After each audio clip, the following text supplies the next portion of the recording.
અમદાવાદ શહેરના વિવિધ વોર્ડોમાં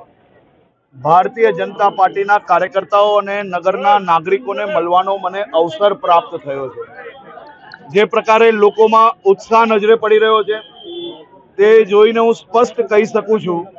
કે આ વર્ષે લોકોએ ગુજરાત અને ગુજરાતની અસ્મિતાને ઠેસ પહોંચાડનાર, ગુજરાત અને ગુજરાતના નાગરિકોને બદનામ કરનાર એક લોકોનો હિસાબ કરવા માટેની તૈયારીઓ નજરે પડી રહી છે। ગુજરાતના તમામ ખૂણે જે પ્રકારે ભારતીય જનતા પાર્ટી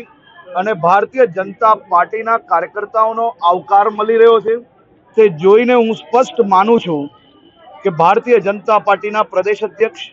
શ્રી જગદીશભાઈ વિશ્વકર્માના આગેવાનીમાં, મુખ્યમંત્રી શ્રી ભૂપેન્દ્રભાઈ પટેલના માર્ગદર્શનમાં ગુજરાત અને ગુજરાતની જનતા એક નવો ઇતિહાસ બનાવશે। ખૂબ ખૂબ